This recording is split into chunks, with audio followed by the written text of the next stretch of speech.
Okay, so Dr. Buford, we're just getting started on the right shoulder. We're looking in from the back to the front. Everything's magnified about 30 or 40 times on the screen.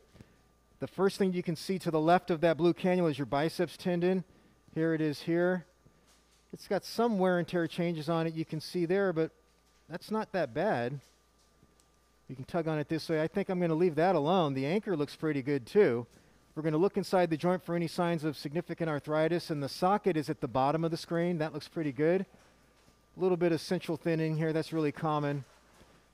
But by and large, the cartilage on the socket or the glenoid down below looks great. Now the articular surface of the humeral head up above, this is the back of it. And this is what we call kind of the weight-bearing portion because it faces the socket, and this is the front. That all looks good. So I'm happy with that. Now, the main reason we're here, we're about to see in a second here, and that's this hole in the tendon. See that rotator cuff tear? That's what we're going to fix for you. So we're going to go off on the video and get to work on that in just a minute. Okay, so here's the tear. Let me just lift up on one edge of it. That's the torn tendon right here.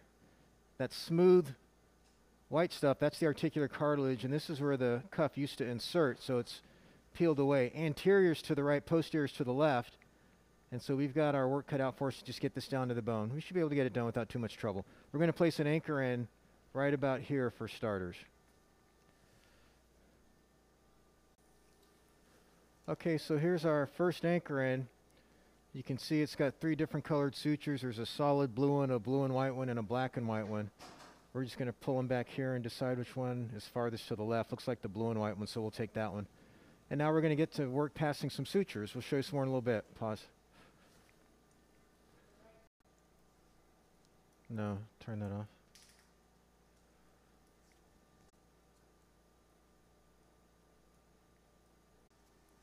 Okay, we're all done here. We've placed 1 anchor, 3 sutures, and everything is moving as a unit. So delamination that we can see there, but everything's repaired. Hopefully that'll heal for you, and we'll get you back to the recovery room in just a few minutes, okay? Good luck to you now. Bye-bye.